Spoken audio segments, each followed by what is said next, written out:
台湾现在关税这件事情上完全是黑箱，企业完全没有办法做策略的管理。但接下来还要付出多少？是不是无底洞？真的是无止境的付出。但美中呢，看起来双方在过招跟交手里马上有川习会了吗？其中中国大陆囤积黄金这个部分，对于美元呢大笔的官方数据显示，到今年6月已经有8个月连续的增加储备，黄金一直增加，总量已经达到2299吨了。市场上甚至认为它可能更高于它所公布的值哦。而美元呢，现在囤黄金3.3兆美元，当然是要降美元购买力的侵蚀啊。中国担心长期会有37兆美元的债务不可持续的速度增长啊，所以美元接下来不只要可能要被弃守，当然这也是川普的策略之一。但是对于中国大陆跟美国的这个对阵里头，越来越多元的工具，其中川习会要见面了吗？传出来一个报道是路透社告诉大家的，川普跟习近平预估幕僚讨论可能会在今年稍晚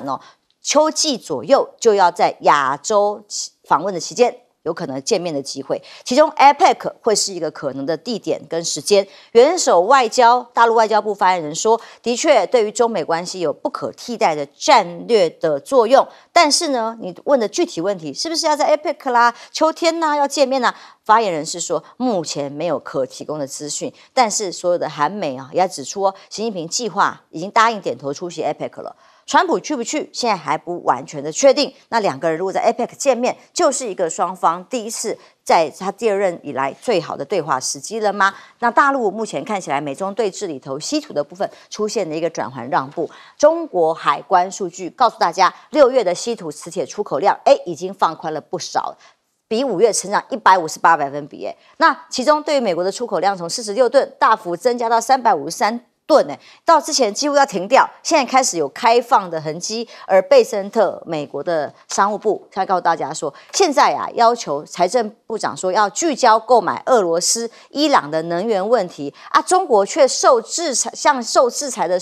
伊朗去买石油吗？他们开始讨论这个问题。反正双方也还在各种的这个 bargain 当中，但是出现了一个中国大陆阻止美国商务部的雇员离境的这个新闻，双方显然还有很多的细节仍然在磋商。美国政府文件披露的大陆情报人员今年春季开始追踪的美国商务部的雇员，正在中国的西南地区探亲，结果呢，就有相关人员把他带去对于服兵役的经历进行了盘问。担心他涉嫌危害国家安全，所以禁止出境。双方都有很多的角力，但所谓的打脸川普是什么呢？川普都觉得他美国独大啊，美国最重要，钱都要美国赚。但美国财政部长贝森特说，跟中国贸易谈判进行得很好，期盼未来在探讨的叫做产能过剩的问题。陆制的商品占全球出口30%，这个数字没有因为美国发起的关税战而减少，大量的货品一样涌到其他国家去啊。其实这个现象是什么？就是美国减1嘛，其他地方还是会买货品啊。美国除外的经济市场正在重新的建构当中，这是美国华盛顿邮报所提醒的。川普的各种政策，包括关税谈判跟拒止啊，结果呢，一个全球贸易环境新的游戏规则正在逐渐形成。反正除了美国以外，其他人都可以做生意，包括了这位在企业界的执行长说，今年第2季度欧洲企业对于潜在的中国供应商进行了审计检查，需求增加了至少5%，来自美国的需求反而下降了24%。其中美国到底有没有办法把所有制造业都搬到自己国家来？黄仁勋直接在受访的时候说不可能，所以他说供应链的初衷是为了提升敏捷嘛，全球可以各自分工。但是呢，现在美国想要把所有生产的工厂通通搬回美国去，当然是不可能。不但不可能靠自己生产所有的东西，不够明智，也没有必要。黄仁勋看起来现在是美中最有办法，从之前本来以为马斯克可以，看起来办不到，那他反而会是一个美中可以沟通的桥梁吗？那接下来他在练博会里面告诉大家是说，各种的供应链必须美中合作，不可能完全脱钩。而日本的参展企业也在这里头，集团告诉大家说，基本上每个产业都跟中国还有全球市场紧密连结，所以中国大陆国内的供应链很重要，全球供应链也不可或缺。不可能完全把中国排除在外，更不可能完全只有美国一个人，所以现在变成美国减1了嘛，在这个全球市场里。我觉得大家的风险意识都在升高因为对于美国的政府公债破产或者是美国政府破产，或者是美国的股市破产，或者是美元破产，大家内心里面越来越忐忑不安，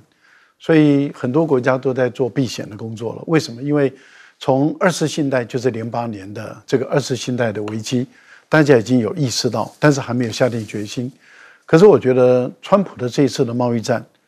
很明显的就激起大家下定决心了，也就是说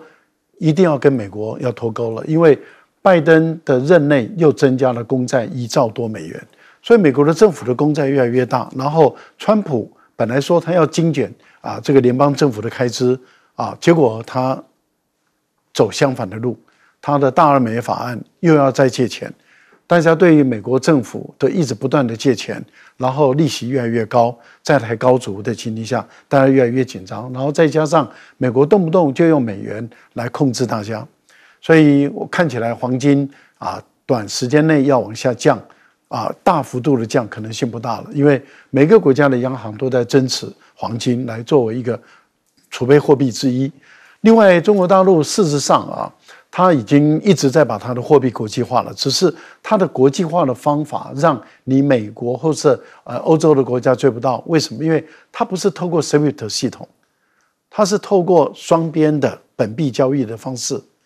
那它用更多的双边的本币交易的方式，而这些本币交易，它基本上有很多是用数位货币，越来越多要用这种方式来交易的情形下的时候，使这个 SWIFT 它在追踪中国大陆的人民币的国际占有量，它越来越难去计算。我觉得大陆在分担风险，在减少美元的储备，然后再减少美元的这些交易，甚至更扩大的跟很多国家用更多种货币在做交易，我觉得这个是已经在推动的。那有关于川普是一心一意想到大陆去访问，可是问题是到目前为止，由于双方没有把条件创造好，所以都不得其门而入。那目前南华早报推出来的这个消息，其实是最下等的下策。为什么？以川普的立场来讲，他最希望的是盛装，带着浩浩荡荡的这个贸易团、企业团然后到北京去访问。可是你想，如果说只是为了去韩国参加 APEC 的峰会，顺道去中国，我想这个不是川普想要的，这是第一个。第二个，在更等而下之的是，在韩国的场边会，这个更不是川普要的。所以我觉得这代表什么意思？代表中美之间的元首的正式见面，看起来气氛还不够，条件还没有创造好。可是不要忘了，当川普打电话给习近平，习近平接的时候，有邀请川普到中国来访问，是川普也邀请习近平到美国访问，所以两个领导人已经当面邀请了。可是问题就是现在的条件还没有创造好，那要正式的访问，看起来还至少目前又僵在那个地方了。本来好像和缓了，现在又僵住了，又卡住了。我觉得对中国大陆的处理外交尤其是美国，千万不要用威胁恐吓的方法，这个方法是最笨的方法。我觉得那个川普的政策是不可控的，大家都知道，但他唯一不可控跟对垒的方式，相对就是中国大陆啦。最硬的也是中国大陆，现在谈起来好像有转圜了，有协议了，但互相也还在角力。你知道，其实美国都传来，华府传来，他们这个白宫已经在挑选要陪这个川普到大陆访问的厂商了，企业家了。对，所以为什么突然间说不见面而谈到 APEC 的问题呢？我认为很重要的一件事，就川普是的确想到大陆访问，因为川普这一阵子表面上看起来很风光，好把这个伊朗也炸了乱七八糟了，但你去看了他整个在外交上是受挫了。乌克兰，你到现在为止，你说你上台24小时解决乌克兰问题，你现在呢？没有人相信他讲的话了吧？你现在在讲50天给俄国50天，50天以后你要怎么样？你要跟俄国作战吗？不可能嘛！第二个，你为那个关税再讲中东的问题，这个以色列他的小朋友打仗打得很漂亮，可是你认为那些阿拉伯国家会很爽吗？而且为了加沙走廊问题，多少欧洲的国家，你像爱尔兰像这个西班牙，甚至英国、德国、法国境内，常常都在举行示威，在关怀这个加沙走廊人。所以美国没有那么在中东方面没有那么讨喜，还有最重要是关税的问题。你看他跟欧盟现在针锋相对，跟巴西搞了几乎还没有到断交，好像要断交的样子了，对不对？大家互相以50%的关税来互打。加拿大呢，长期以来跟美国关系最好的加拿大呢，还有墨西哥呢，所以在外交上坦白讲，美国实在没有川普没有风光的这样的一个道理了。所以他在想，我或许跟中国大陆来去一趟中国大陆，在全世界第2大的经济体，然后呢，我在那个地方，大家看得出那个我的雄姿英发，跟习近平在一起哦，然后他就觉得他就可以拉抬他的声势的。其实我的感觉是没有那么简单，因为中国大陆太多的问题，跟美国之间，光是一个如果50天之内，你给这个乌克兰还没有办法达成和平，请问你按照他的这个美国讲法，他对购买俄国石油天然气的国家扣100%的关税，参议院现在在拟的那个案子是扣500%的关税，所以对中国大陆来讲，我现在对你接待你这么好，你一转眼回去就打我耳光，我告诉你，北京没有办法面对14亿人口，跟这么多其他国家，就是美国简直把你当作小朋友一样，高兴就摸你一把，不高兴就捶你一下。所以我认为他们要见面真的不是那么简单。自己在 APEC 嘛，这是国际场合嘛，反正他们见个面哦，这个也没什么嘛。所以我觉得美国现在才开始跟中国大陆打交道，开始进入深水区。至少不会如他自己的算盘那么顺利。面老师，好，我们先讲一下这个美元武器化的问题啊。那美元武器化是不是很大的风险？当然是，不过它已经非常久了，从1944年7月到现在是2025年，已经81年了，我们都使用美元。虽然美元在有一阵子就1970年代差点要瓦解，当然也就是 Bretton Woods 瓦解之后，但是它又跟石油去绑桩以后，也就是黄金美元变成石油美元以后，它还是继续绑了很久。那我的意思就是说，美元你要去化它非常非常难，它的确是个非常厉害的武器。当时呢，我听过非常多，我们在这个银行当董事的时候，听过太多美元在任何地方，只要任何一个你得罪了美国企业在别的国家，结果美国就可以伸手说要罚款或罚你在纽约或在美国的任何地方的银行。他会觉得为什么呢？因为像欧洲的银行呢，它是可以投资企业的，任何企业到任何地方去标案赢了美国，美国只要一告，那他就会罚他钱。原因很简单，因为他说最后一个答案就是你告什么理由都没有用，因为你是用美元交易，所以美元是一个真的实行三霸，叫霸道霸权，它让这个美国很霸道，让美国的确有霸权，也最后呢，它可以霸凌别的国家一个主要的东西，所以很多国家都想把它取消掉。那当在金融海啸的时候，2008年12月的时候呢，你知道那个美元已经很 crash 掉的时候，那时候的中国慢慢起来了，那时候呢，当然他也买了非常多的美国债券。我要强调的是，当时呢就有非常多想要去美元化的这个想法。那当然，中国呢，当然后来也做了 CBDC， 也都是想去美元化，但是有这么容易吗？因为发觉真的很难，因为它81年交易的确非常难。各位啊，你去了解一下，我们在汇率的换算有一种叫直接汇率，一种叫间接汇率。什么叫直接汇率？就是你只要对美元直接换的叫直接汇率。如果经过三角关系叫间接汇率。为什么要直接对美元叫直接汇率呢？就是因为在 Bretton Woods 所定的，所以非常难。但为什么呢？第一个，它定义了清算的规则，你必须改变；第二个是 COFR， 也就是国际的这个外汇存备叫 Composition of Foreign Exchange Reserve， 你要有一定的储量，否则的话。你很难去打掉美元。当然，这个还有一个数位货币也是一块。不过我讲这么多的主要原因是说，要打美元很难，但是重点是全世界很多的国家，尤其被他这个得罪国家，像这个现在慢慢茁壮的这个国家，外汇存底现在最高，从2014年到4兆，现在到3兆3这个国家，也就是中国，他已经做了非常多想去美元化的动作，因此我觉得这个多多少少是有可能性的，但是这要待以时日，也就是要待以时日。那当然囤黄金是一回事，我最后还很快讲一下，刚刚因为讲到一个很重要叫做the world -1，什么意思呢？我觉得从2003年、2001年加入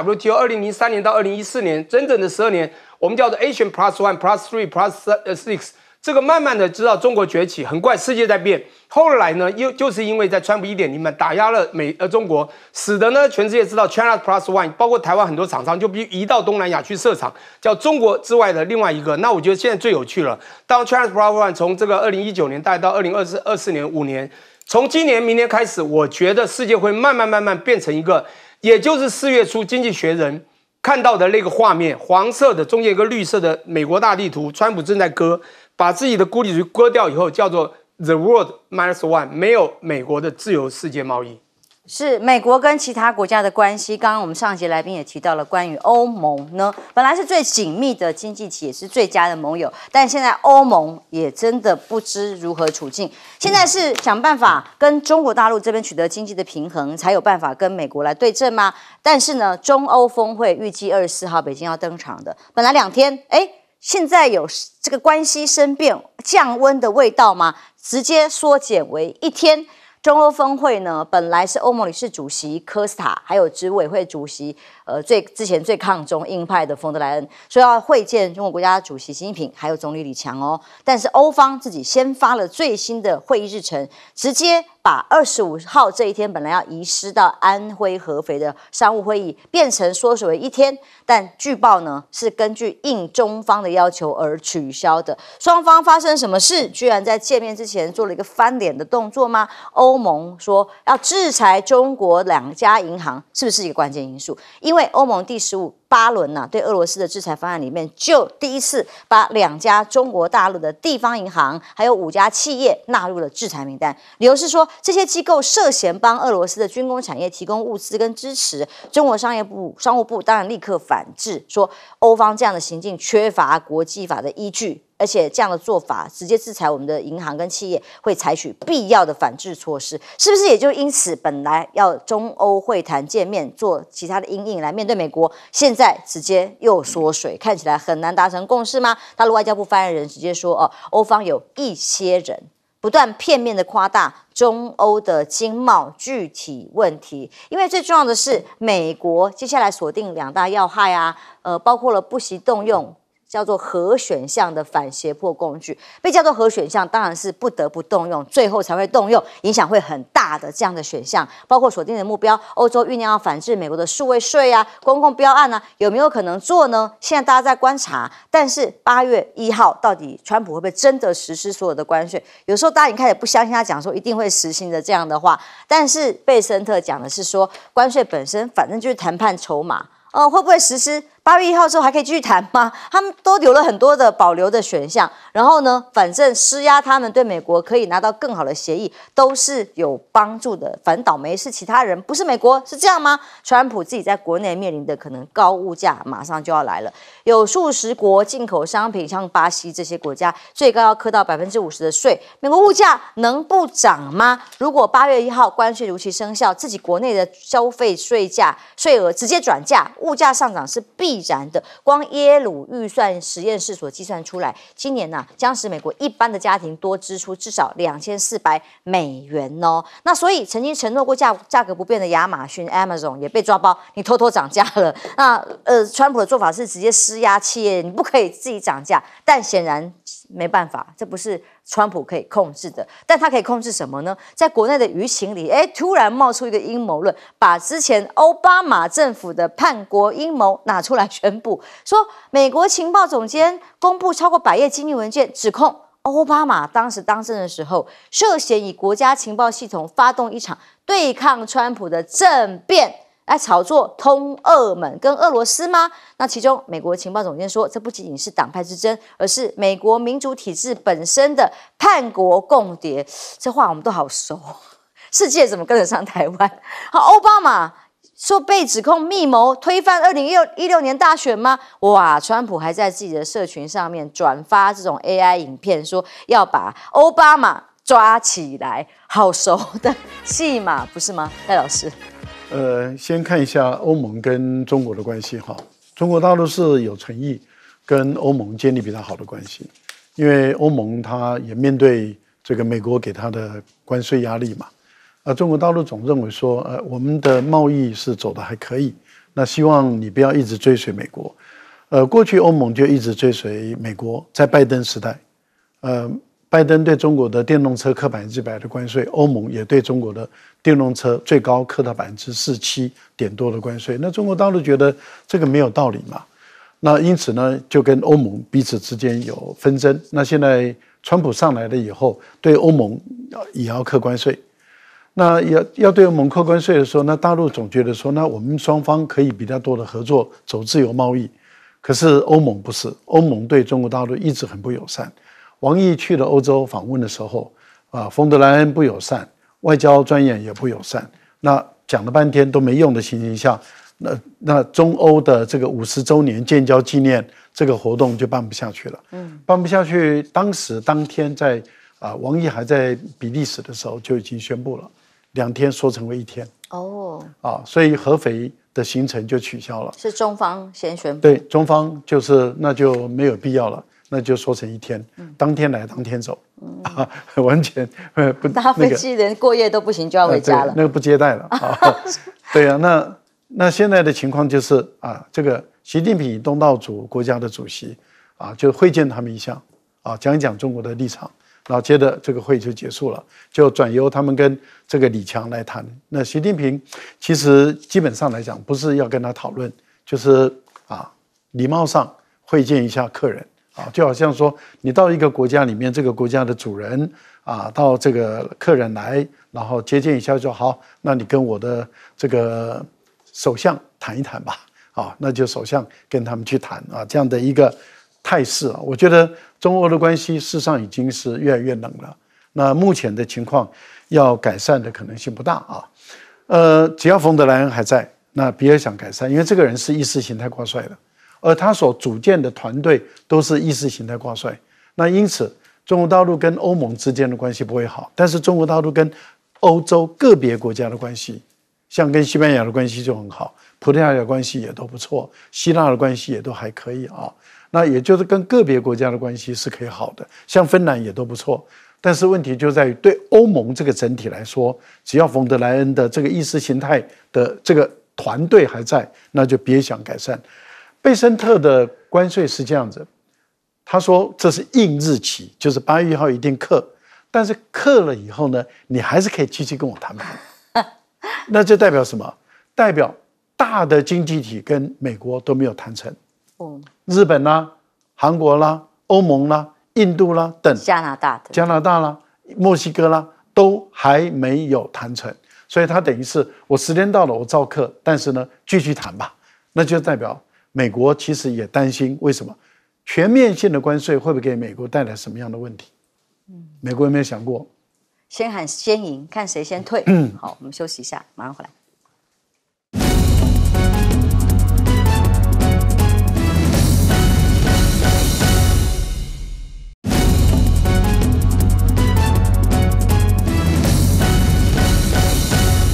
欧盟代表即将访中，不过时间呢，本来2天缩成1天了，看起来关系好像没有办法成为跟美方沟通的替代的管道。委员，我先讲到太空站的问题了这个消息谁发了？是 AIT。对啊。那我请问你，立法委员知道吗？我们的媒体知道吗？我们的民众知道吗？这么重要的消息，就涉及到台湾要拿出一大笔钱去投资的事情，为什么由 AIT 来发布？是怎么一回事？美国现在都派了一些官员在台湾的政府里面服务，现在是不是连发布新闻都委托给 AIT 去做服务了？这没有任何道理，而且 AIT 也太不懂事了。我讲实话，你把台湾当作什么？这么重要一个事情，其实你是驻美国派到台湾来一个组织，这样一个事情，其实应该由我们政府来发布这个消息才对了，对不对？而且最重要的是，民进党政府这么重 ，AIT 不会无敌，就是没有半撇子都没有，他就去谈这个事，一定是很具体的 AIT 才会去讲。那我请问你，我们的政府做了什么？你有让人民有知的权利吗？你这个整个计划是怎么一回事？你政府，你交通部部长该不该出来讲讲看？没有人知道，没有人知道，媒体也不知道，连《镜周刊》都不知道，会不会又是个天价？这不是很奇怪的一件事情吗？对不对？所以我的感觉就是说，我们政府自己真的要好好想想看，我们要站在民主阵营里面，我们这种做法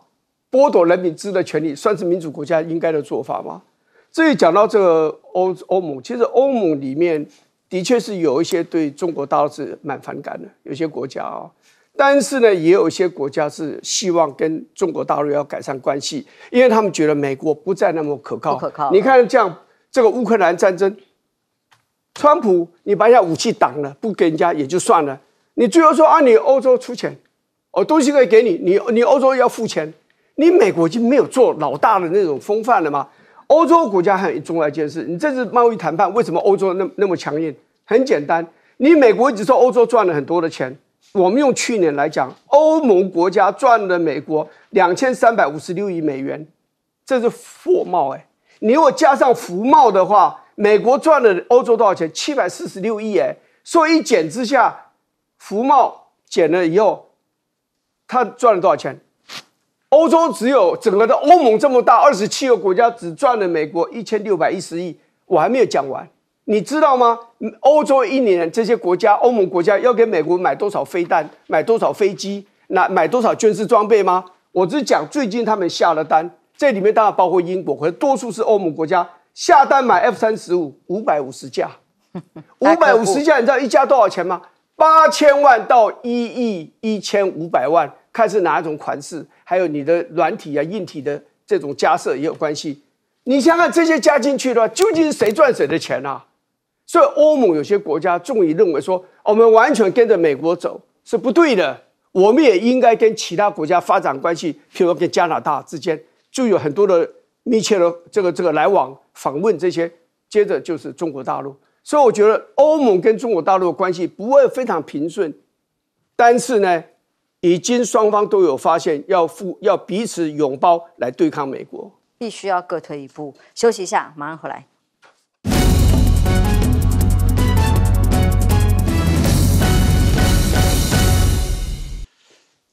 8月1号关税真的美国要实行的时候，不只是其他各国产，难道美国自己物价不会飙涨，不会有影响吗？当然会啊！这个川普把它当作谈判的工具，实际上这工具他想达到多元化的目的，他以为他很厉害，他谁都会听他的话，错了。我一开始就讲，很多会有 revenge， 会有报复性的，所以他到最后一直谈不拢。他每一次说要 set up 的一个 deadline， 最后呢都还会谈，即便已经定下去，还会再慢慢谈的。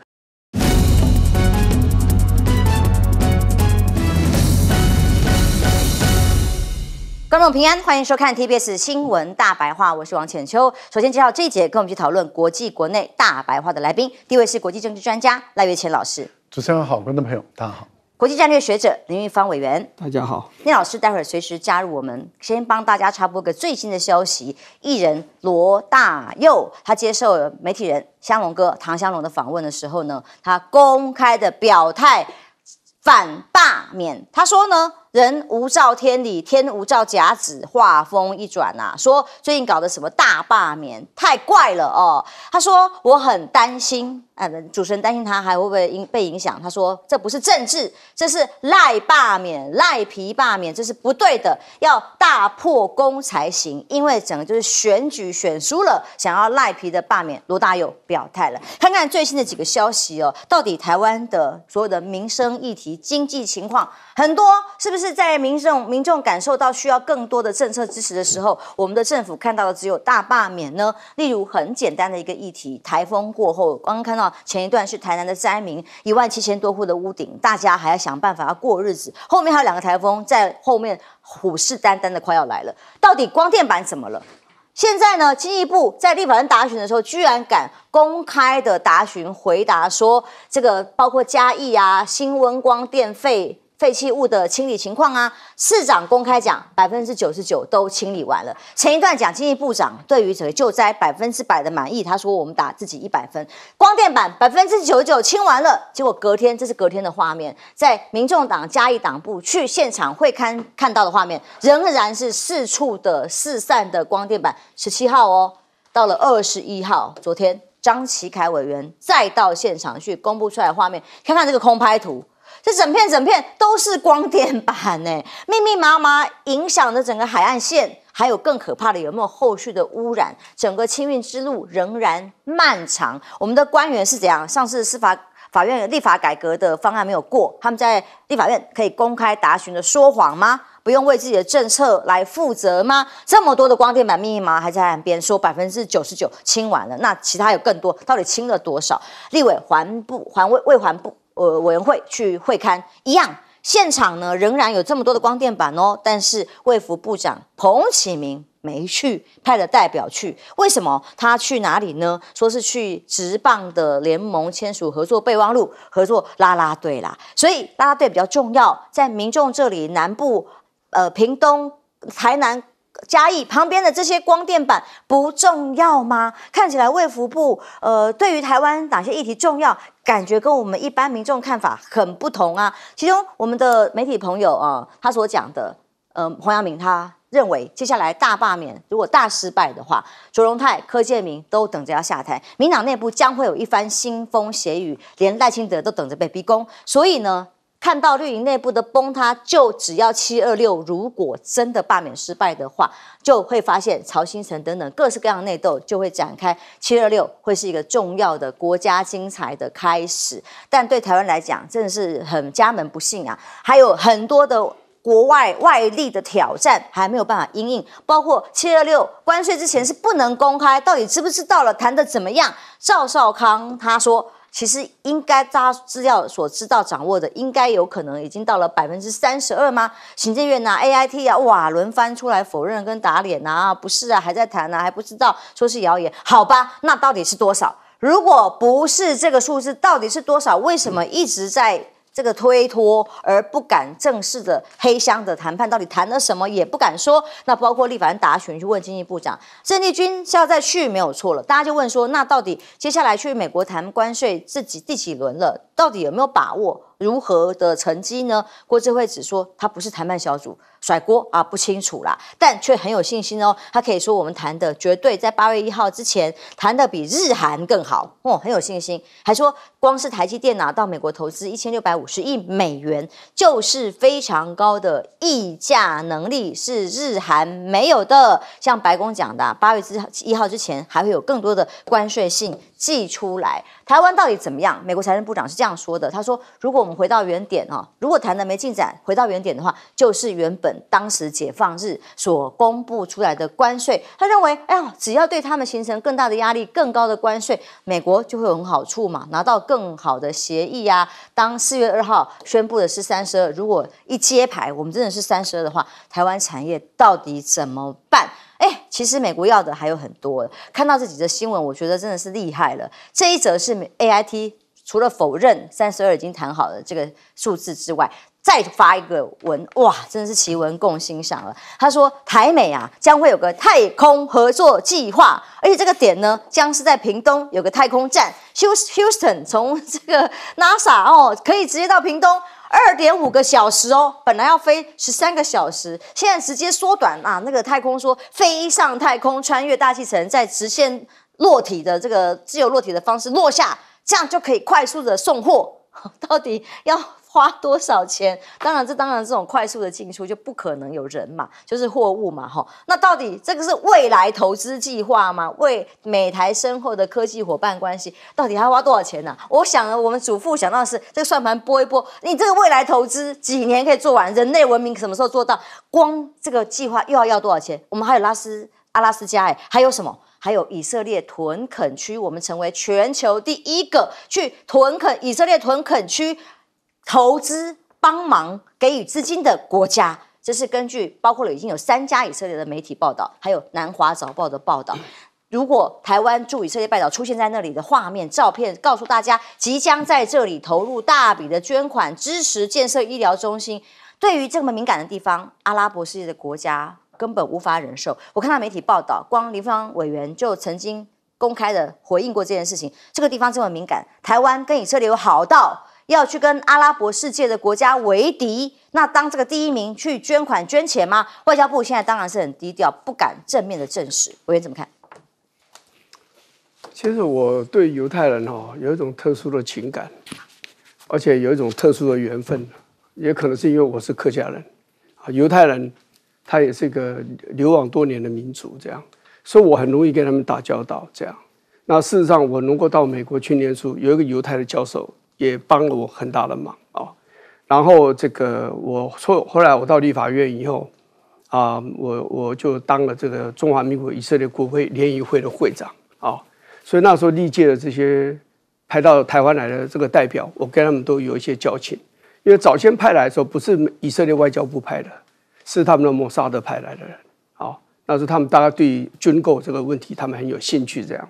所以我去过以色列几次，所以我对以色列对犹太人的聪明是印象非常深刻。那跟他们做朋友，他们对朋友很好，所以人家讲一句话就是说，跟以色列人做朋友很好，跟他当他敌人就会很糟糕这样子。可是我说老实话，一个人不管你对于一个族群或某个国家印象再怎么样的好，很重要一件事我觉得这个世界要运转的比较顺利我认为和平，还有呢就是仁慈是非常重要的。那你今天去看看以色列在加沙走廊的做法，杀死了55000人，这里面上万的儿童被杀你每天打开报纸看，不管是甚至犹太人自己办的报纸《纽约时报》你看 CNN， 你看 BBC， 经常都头版头条在报道加沙走廊那些要去领取食物的那些人，因为他们有设一个人道的这个站，供应一些食物，又被杀。而且这里面很多是小孩子被杀，因为你会看到很多小孩子因为饥饿，那个饥饿的那个样子那整个加沙以前的那种房子这种林立就被摧毁到恢复到像沙漠状态，你没有办法忍受。然后以色列像个被宠坏的小孩，一下子打加沙走廊，一下攻到黎巴嫩的南部去，一下又打伊朗，然后呢等一下又打这个叙利亚那格兰高地我也去过格兰高地根本不是你的，你以前战争完跟人家占领，现在越战越多，整个人都要吞下去。作为以色列人的朋友，我都看不下去，因为我觉得友情固然很重要但是我觉得最重要，这世界有个共同遵循的一种道德，这个就是我们要对生命要尊重，要关怀，要尊重生命，尤其孩子的生命。我们都当祖父了，我们都有孙女，都有孙子了，我们最大的快乐就是跟他们在一起。那别人的孙子，你看别人的小孩这样子被杀，我们看得下去吗？所以为这个我才几次的公开的批评以色列。我对犹太人的感情不减，因为很多犹太人勇敢的站出来批判纳坦雅夫。纳坦雅夫坦白讲就是个战争的一个罪犯，国际法庭已经判他是犯了战争罪的很多犹太人，包括犹太籍的非常有名的这个参议员，他们都站出来批判这个纳坦雅夫。纳坦雅夫是犯了贪污的罪，他只要不当总理，他就准备要去坐牢的，所以他一定要把这个战争持续下去，所以才让他的内阁可以继续存在。这样子就刚好被内阁里面极右派的少数2-3个党给绑住，就逼他你一定要越来越凶悍，越来越强，我们才会继续支持你，否则就倒戈。所以纳坦雅夫某一点来讲也是变成人家的人质。但是不管怎么样，这么多人被杀，然后我们政府没有替加沙走廊那些可怜的人讲一句话。我告诉你，萧美琴都到过约旦河西岸去访问过。我要问你，当时去你是表示同情他们，对不对？你民进党有些人就到过约旦河西岸、巴勒斯坦去访问过表示同情他们你们今天为什么不出来讲一句话？讲这句话就会伤了跟美国感情吗？也会伤了跟以色列的感情吗？要伤就伤嘛，人类有更高的标准嘛，对不对？道德的这个标准嘛。所以我看不下去。你这个只是觉得这个钱，你是鼓励他吗？你要知道，屯垦区有很多的故事，很多屯垦区以前是住着巴勒斯坦人，以色列用各种手段，包括战争手段把人家赶走，然后你们占领这个，在这个过程中还甚至都杀死了巴勒斯坦人。所以我们做这个事是愚蠢到极点。我讲老实话，你不要给我讲什么利益，什么要讨好美国的极右派。我告诉你，美国很多犹太团体都站出来批判纳坦雅夫。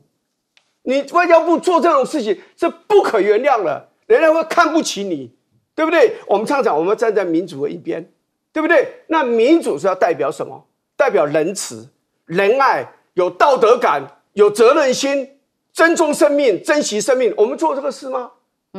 你外交部长英文这么差，我们也不想批评你了。你派驻外面的时间有些有问题，我们不想批评你了。但是这件事情太严重了，我觉得我们政府应该出来道歉，而且收回这样的一个决定。这是一个价值的选择。如果我们的政府选择要跟美国无止境连太空都可以支持要捐助了，所以要去捐助屯垦区，现在叫做敢做不敢当吗？我们有看到照片哦，报道里有我们的代表到现场去要捐款屯垦区的画面。但现在外交部是说，哦，是这一位代表单独个人的行为，那到底是怎么样？我们到底要怎么捐助，或者是我们该不该捐助？难道不该有一个说法吗？驻外代表的所作所为都代表台湾的立场跟态度。那到了一个以色列的屯垦区，这就是代表外交部的态度嘛，也代表总统的态度，也就是赖清德的态度。他这样的一个动作，就跟整个联合国、整个国际社会是相对抗的，因为整个联合国的决议是认为以色列占领的屯垦区是非法占领的，而且他们是通过一个决议，要以色列退回1967年所占领的非法占领的屯垦区，都应该还给巴勒斯坦人。这是联合国有这么一个整个国际社会的一个决议。第二个，你今天去要投资屯垦区，或是要赞助屯垦区，你等于是跟整个穆斯林世界为敌。我们跟沙特阿拉伯，我们跟阿联酋，我们跟这个中东地区有多少国家有很紧密的关系？有石油的关系，有贸易的关系。你要跟整个亚洲里面，还有马来西亚，还有印尼，都是属于穆斯林哦。那泰国的南部、菲律宾的南部都是穆斯林区，你要跟这么多的人为敌，我觉得这个是极为愚蠢的事情。另外，太空站这个是一个世纪的大骗局，怎么会落在这个屏东呢？第二个，八字都没一撇。我个人的推断是这样，他们川普眼中看到的是台湾年年升高的外汇存底。我们今年6月的外汇存底又破纪录了，已经达到5968亿啊，5984亿美元，可怕极了。也就是我们的外汇存底越来越高。川普眼中来说的话，台湾非常非常有钱。他满脑子就是要把台湾的这个外汇存底放到他的口袋里面来，所以阿拉斯加的油气管要台湾拉，俄国跟欧洲的油气管都还各付一半，而我们台湾却要帮阿拉斯加拉一条油气管到台湾来，这个是天价的钱啊。然后我们看到要跟美国买天价的武器，然后现在又要把钱撒在这个屯垦区，然后又要搞一个世纪大谎话的什么太空站，那个是世纪大谎话。飞机在哪里？然后场地在哪里？那盈利的所得在哪里？能够赚多少钱？什么评估都没有，全部钱。川普眼中台湾太有钱了，他满脑子想的是钱。好，由于台湾太有钱，所以他要台湾的钱都掏出来，因此在贸易协定这个部分里面，我们看到了为什么台湾的股市一直震荡，大家紧张，然后为什么郑丽君去谈判到现在回来黑箱子作业，黑箱子，就是不敢告诉台湾的民众，不敢告诉台湾的企业家说现在谈的进度怎么样。日本都还敢告诉台湾的民众说我们不接受美国的要求，美国说我们的这个汽车要进来，然后农产品要进来，然后日本不能课美国的关税，美国要对日本课关税，我们不接受，他都敢讲。可是问题就在于民进党当局黑箱子作业，什么都不说，我们的台商七上八下，内心里面忐忑不安，完全无法因应，不知道该怎么办，什么都不讲。到今天为止，卓荣泰不讲，经济部不讲，财政部不讲，行政院的副院长不讲，谁都不想讲。我们没有一个人知道怎么一回事。我觉得这简直是很不应该的事情。好，那现在恶霸这个罢免案，广大的台湾的老百姓反对，60%以上、70%以上反对，连民进党内大佬、大的派系都反对，而赖清德执意要推。你今天已经把社会搞得这么的撕裂，这么的仇恨，这么的分裂，然后你输了，难道不用负责任吗？我认为大800万输了，你赖清德就应该下台。所以我今天在看这个新闻的时候，太空站嘛，我们观众朋友很有意思，他给我的绰号，他就帮这个太空梭取名叫9天玄女号，然后降落就可以降落在屏东哦，这么厉害吗？光要花多少钱，真的不知道。我们眼睁睁看到的是经济部长相关的官员说，我们的光电板都已经整理好了，结果海岸线满满的都还是光电板啊，聂老师。OK， 我觉得我们这个学财务的强调投资，我们讲国际投资，这国际投资一定要做好国际财管。那么我不懂，刚刚讲的，比如阿拉斯加，我们的油管去弄了，这个有会赚钱吗？最后是亏损连连。现在我们所做的国际投资，你会觉得我很奇怪，这个政府呢拿人民的纳税钱呢，独厚他们自己的利益，甚至呢到国际间呢，有一时候我会觉得就是舔人家的屁股拍人家的马屁，去跟着人家走。那么当然，我现在就讲这个屯垦区这个事情，觉得非常有趣啊。您刚才讲到那个价值，到底什么叫价值？他是要去投资还是去协助？我们跟以色列，不管跟犹太人关系多好，到底是什么因素？但我觉得，我猜想有一个因素，你知道代理人很重要啊 ，agents 这个代理人有代理人战争有代理人捐款，有代理人贿赂，有代理人洗钱。你看，当车手是不是就一个代理人性质？我担心台湾是一个代理人，我们是美国的代理人，而拿自己的钱去代理，也就是美国说我们跟以色列现在有一些不错的等等的关系，但是我们不能自己做，请你台湾有钱嘛，请你去帮忙一下。那台湾不能不听，当然这是我的猜测啦，要不然台湾为什么要做这样的事情，我不懂，但是。而且我们到底跟以色列有多少的一个所谓私下的合作？我之前在行政国家开发厅当过创投审议委员，当然我们在国际间有非常多的所谓的创投的合作，以色列是有，但是这个东西有大到你需要去屯垦吗？这个我非常的觉得非常的奇怪。好，那再来讲到，我觉得那刚才有讲到这个良知啊，这个道德啊，格局这些事情，我觉得台湾现在这个执政。我也很像那个川普的个性，也就是大家如果去看那个 Apprentice 叫狂人法则，川普有3个特色当然他是一个犹太的老师叫可恩教的嘛他第一个呢就是 attack 一直攻击。你有没有发现那个现在这个执政党所做的很多事情就是一直攻击对方，一直把对方打到死。那我觉得这个东西实在是太严重了。那么我觉得这是一个没有道德的概念，也就是我觉得他用了各种撒谎。欺骗甚至黑白颠倒的方式来把别人打倒，那我觉得这种 attack 非赢不可的这种做法，真的是落到他的攻击的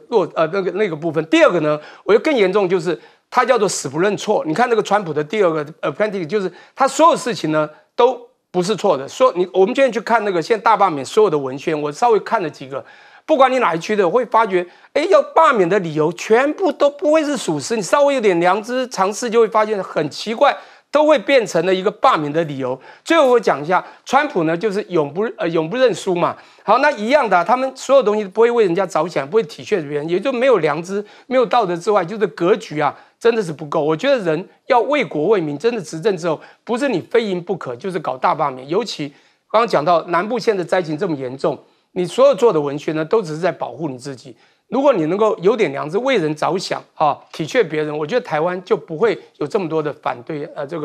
反制的声音了。